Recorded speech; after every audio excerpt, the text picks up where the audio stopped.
Hi there, this is Datila, and welcome to the Wrestling Time Post Show. It is Monday, July 8th, 2024, and today I'll be talking about Monday Night Raw. So tonight's Raw was the fallout for Money in the Bank. But let's kick things off talking about what happened at the very end. So tonight's main event was a mixed tag match. It was Liv Morgan and Dominik Mysterio versus Rey Mysterio and Zelina Vega. But see, what ended up happening at the end of the match was that Rhea Ripley made her grand return. So Liv Morgan and Dominik Mysterio did win this match. And at the end, Dominik and Liv actually hugged. She jumped on him and she pulled him towards her. I swear, it looked like they were gonna kiss in this photo here. And then Rhea Ripley's music hit, and both of them look really surprised. They were shocked to see that Rhea Ripley was back.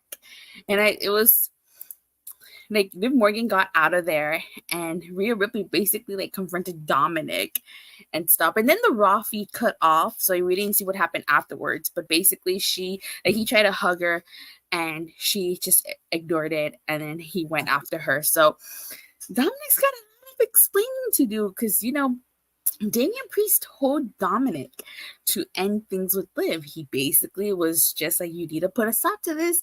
And Dominik never listened. He never put... Priest didn't warn Dom, some friend. Actually, you know what? I think he did this on purpose because, as I was saying, Priest told Dom to put an end things with Liv, and he didn't listen. I kind of feel like Dom didn't want to end things with Liv, no matter how much he denied it. I feel like he got off on it. He got his attention from Liv. He even said it himself. It's not he couldn't help the fact that the ladies were attracted to him. So Dom got busted big time. Oh, he did. He's definitely going to have to make this up to Rhea Ripley. I'm so curious to see what's going to happen next week. Is he going to bring her flowers like Eddie Guerrero did to China? Oh my God, he is in so much trouble. But you know what? He kind of brought it on himself. Like I said, he had multiple chances to put his foot down and tell Liv how it is, and he refused. So this match was the main event, and Zelina Vega paid homage to Eddie Guerrero by doing the whole, Eddie thing. And then Liv Morgan also paid homage to Eddie Guerrero by doing the Three Amigos. Now, during the match, we had this spot here where Dominik landed in between Liv's legs. This kind of reminded me of the mixed tag match that it was Trish and Triple H versus Lita and The Rock. And it reminded me of that spot at the end where Trish is laying down and Triple H lands on her. Dirty Dom has a lot of explaining to do. Mommy is pissed. There's a backstage clip online of Liv Morgan smiling after Rhea and Dom left. Obviously, she knew what she was doing. Yeah, definitely. Of course she knew. I saw that clip. She smiled after she came behind curtain because that's what she wanted. Remember, she told Rhea Ripley that she was going to take everything away from her. She took the title. Seems like she's trying to take Judgment Day and she's trying to take Dominik. So I'm very curious to see how this is all going to end. Are they going to pull a Christian and Trish and, Dom and Liv are going to make out on top of the ramp while Rhea Ripley's heartbroken in the ring? How is this triangle going to end? Really, I don't think Dominik realizes that Liv was just trying to use him here. But now the question is, how much damage did Liv do, including Judgment Day? That is a good question. Because honestly, Judgment Day was falling apart since Rhea Ripley left. Rhea Ripley was the glue that kept them together. But without her there, they were falling apart. She really was the leader of Judgment Day. Even though they said Judgment Day has no leader, she genuinely was the leader. She kept them together. But now that Finn Balor and JD Madonna won the tag titles because of Liv, I still think this is going to lead to their own Judgment Day Civil War storyline. I feel like the Judgment Day and the Bloodline storylines have been kind of parallel to each other. Like this is definitely going to split up Judgment Day. Now you guys remember the original Judgment Day was Edge, Damian Priest, and Rhea Ripley, and they were feuded with AJ Styles, Finn Balor, and Liv Morgan. So it wouldn't surprise me if when Judgment Day splits, it's gonna be Damian Priest, Rhea Ripley, and Dominik versus probably Finn Balor, JD Madonna, and Liv Morgan. Because you guys remember when Finn Balor and JD won those tag titles, they celebrated with Liv. They didn't hear it because they were tag team champions. But they're hanging around too. Does that Rhea approve? I mean, I remember when they were trying to recruit Andrade, and she kind of approved of that. So maybe she would. Who knows? But it's a very interesting scenario. I do think that this is what's going to lead to Judgment Day splitting up. So we'll see. But Dominik has a lot of explaining to do, for sure. Okay. So Monday Night Raw kicked off with a CM Punk promo. This was, let me see. If that's the case, I could see Liv Morgan's Judgment Day versus Rhea Ripley's Judgment Day, right? Yeah, I think that's what's going to happen. So CM Punk opened Monday Night Raw. And remember, Saturday night, he cost Drew McIntyre an opportunity at the world title. Drew McIntyre cashed in, and CM Punk screwed him out of the title again. So basically, CM Punk was basically talking about how he got hit with a $25,000 fine for his actions, and he's basically there to, you know what this means? Custody of Dominik match returns. All right, a ladder match for the custody of Dominik. Basically, CM Punk was on Raw to ask Adam Pearce to lift Drew McIntyre's suspension. He wants that match with Drew McIntyre. I think that if CM Punk can get cleared before SummerSlam, I definitely do think it'll happen at SummerSlam. Now, one interesting thing here is that Seth Rollins comes out, and this is, remember when CM Punk first came back, the person he was feuding with was Seth Rollins, and we were supposed to have Seth Rollins versus CM Punk. Unfortunately, CM Punk got injured, so they detoured, and we got a CM Punk and Drew McIntyre feuding. But now, because CM Punk cost Seth Rollins that title, their feud is picked up again. I really like the promo between Punk and Rollins because they legitimately don't like each other, and you can feel that in this promo. If this was WCW, it would be a Vince Russo special Dom on a pole match. Oh, wow. So basically, this whole thing says Rollins says that he promises CM Punk he won't get close to Drew McIntyre, and that Punk's actions have consequences. So I really do like this. So it seems like it's the enemy of my enemy is my friend. Seems like we might get Punk versus Rollins first. I don't know. There's so many turns now. Where do we go here? Do we do Punk versus Drew or Rollins versus McIntyre? Because now it does seem like Seth Rollins is not going to let CM Punk get his hands on Drew. I can see Liv Morgan Judgment Day be her, Finn, JD. Yeah, that's what I said. Yeah, I can totally see that. Or is Seth Rollins going to pull CM Punk and he's going to screw Punk in his match against Drew McIntyre? Be an interesting scenario there. We get Dominik Mysterio, and he's basically complaining to Adam Pearce because he's not happy about this. He's not happy about the fact he's got a tag with Liv Morgan and stuff like that. And Liv Morgan basically says she did this for him.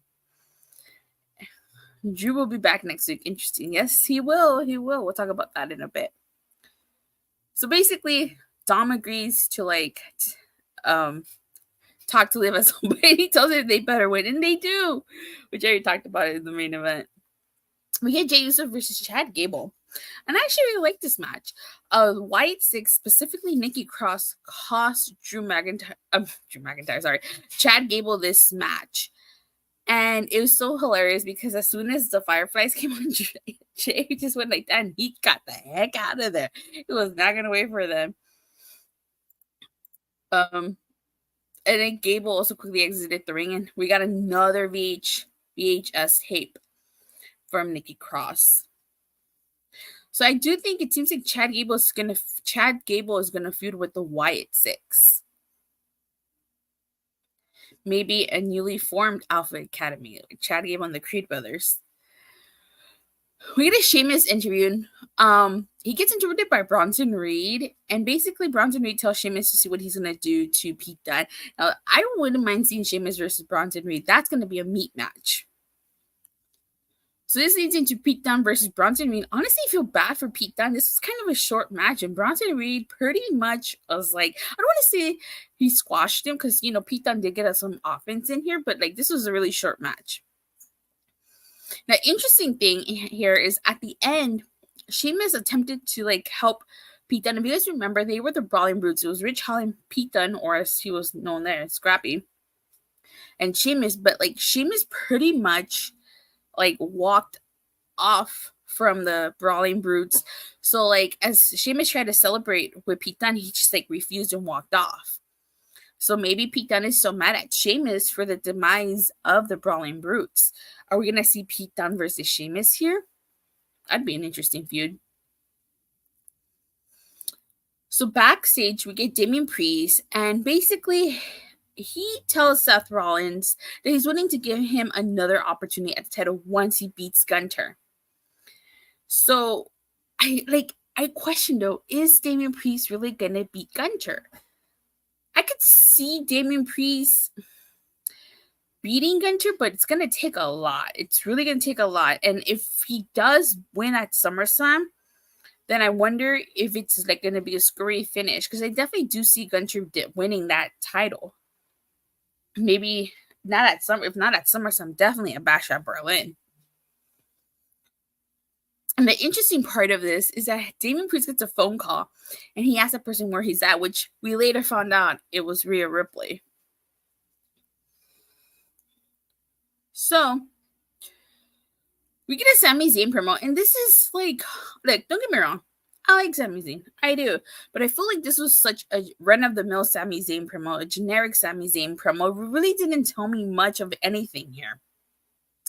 Braun Breaker does come on. He wants a rematch for that IC title, and he's basically spears Sami Zayn, and he attacks him. See, I still think that Braun Breaker should have won at Money in the Bank, and you could have the opportunity to turn him into a massive heel by having him not only beat down Sami Zayn, but they were in Toronto, Canada. Sami Zayn is Canadian. Beat down Sami Zayn in his home country of Canada, leave him a bloody pulp, and take that IC title.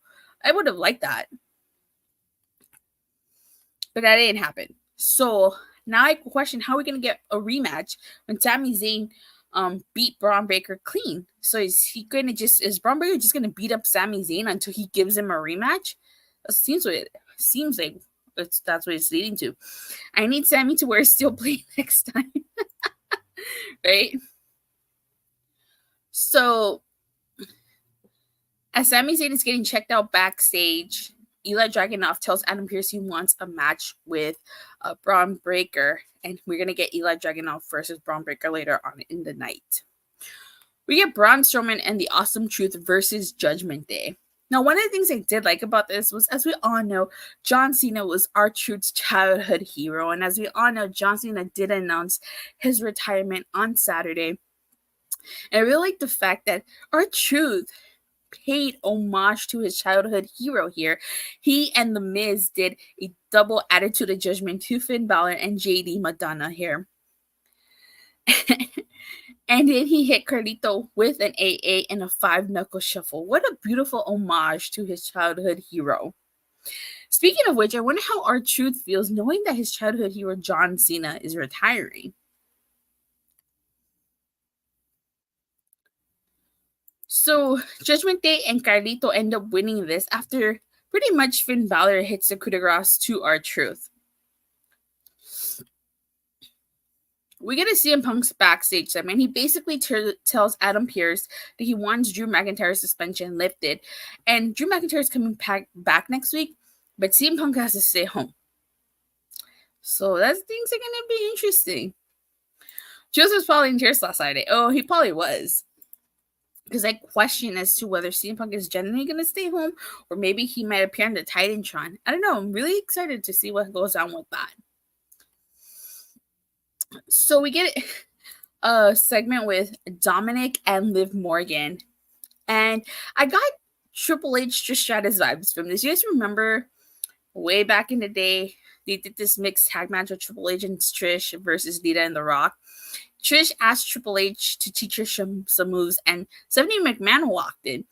And I got the feeling that's what they were trying to recreate with this, because Liv Morgan was trying to entice Dom to, like, you know, stretch, and she got him to stretch here. But the funny part was that Damian and the rest of Judgment Day walked in, and you can see them like just looking at them like, what the heck is going on here? Which I thought was so hilarious. And then Carlito telling him he thinks it was pretty hard. Let me see. Oh, hey, Sofet.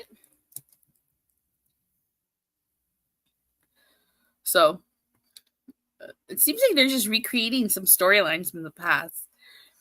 We get an Uncle Howdy Vignette, and some of the things that he talked about here was he took the wolves that were not wanted, discarded, and the forgotten, gave them a purpose. So I feel like he's referencing the rest of the group, you know, Nikki Cross, Joe Gacy, Dexter Lumis, Eric Rowan. They were forgotten. I think a lot of people forgot about most of them, like Eric Rowan, Nikki Cross. Nikki Cross wasn't really doing much. She was just kind of there. Joe Gacy, I really didn't see much of him because I don't watch NXT on a weekly basis. Dexter Lumis completely disappeared for like over a year. And Eric Rowan was released, rehired, re-released, and now he's rehired again.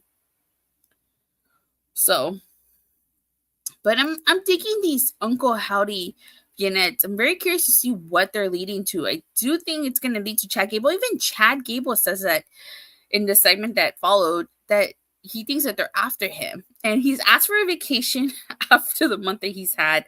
He's going to handle the White Six on his own way. So that's very curious. So I do think this is going to lead to Chad Gable recruiting the Creed brothers and Ivy Nile. I did laugh at that part when Curtis said that, right? We get Ilja Dragunov versus Braun Breaker. And this was a really great match. It ends in a DQ because freaking Braun Breaker threw the chair at Ilja Dragunov here.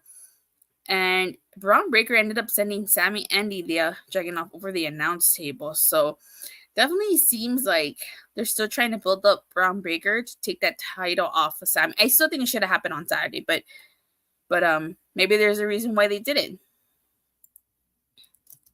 What do you guys think? Should have Braun Breaker taken the title off of Sami Zayn at Money in the Bank, or is it good that they're waiting?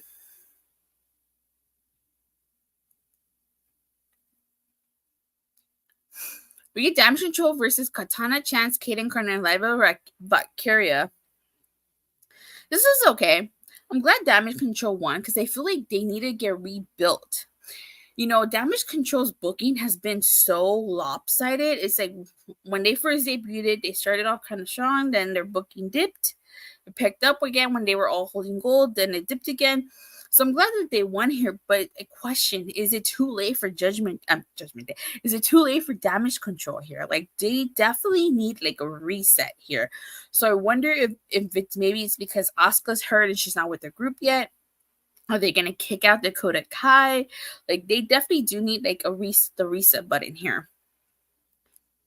So even though they win, they get attacked by Sonya Deville, Zoey Stark, and Shayna Baszler. That seems to be a new group here. So we get Rey Mysterio and Zelina Vega interviewed backstage. And basically, Rey Mysterio is just talking about how it's a pleasure to team with Zelina Vega. Now, Sonya Deville, Zoey Stark, and Shayna Baszler get interviewed backstage, but it's interesting because not what they say, but what's going on behind them. So behind them, you can see Chad Gable talking to the Creed brothers. I know this picture doesn't show it, but Ivy Nile was also in that mix. So like I keep saying, the Karens, I like to call this, that's funny. I keep saying, I do think Chad Gable is going to unite with the Creed brothers and Ivy Niles. I still think that Chad Gable, I don't know if this is like far out. I'm digging this new faction. What faction? Chad and the Creeds or Sonya, Shayna, and Zoey. But I still think that Chad should have the Creeds beat down Alpha Academy. Like, I think that Chad Gable should trick Alpha Academy, show that he's changed, but really it's just a trick to get the Creeds to beat them down. I wonder what this faction will be called. Now, I don't think it'll be called Alpha Academy 2.0. It definitely would be called something else. Sonya, Shayna, and Zoey. Now, one thing that I do wonder is, like, a lot of the women's tag teams don't even have, like, a group name, except for, like, the Unholy Union. Like, it's always just their names. It's just Sonya Deville's always circling Shayna Baszler. They don't have a faction name. Only Iba Fire and Isla Dondo, the Unholy Union. Do you think it'll be Chad versus Uncle Howdy at SummerSlam or Blood pay-per-view? I could see it be at SummerSlam. So basically, they make their intentions known. They want those tag titles. And we get a GUNTHER Vignette, which was a pretty cool Vignette. So, and I'm going to stop right there because I really did talk about the main event at the beginning. So, I thought this was a decent Raw. Wasn't too bad. Right? A lot of things I liked. Some things I didn't like. So if I had to rank it on a scale from a 1 to Sean Spears' perfect 10, I'd say this is a solid 8. I think it's a solid 8. I think it was pretty decent Raw. Really like the opening. I felt it really had a good opening. And that whole thing with Dom and Liv. Yeah. Dominik is a dead man. Alrighty then. So with that being said, thank you guys so much for watching and for the continued support. Please don't forget to like and subscribe. Make sure you hit that bell so you get notified whenever I go live or see a new video. And I will see you guys Wednesday after AEW Dynamite. Bye.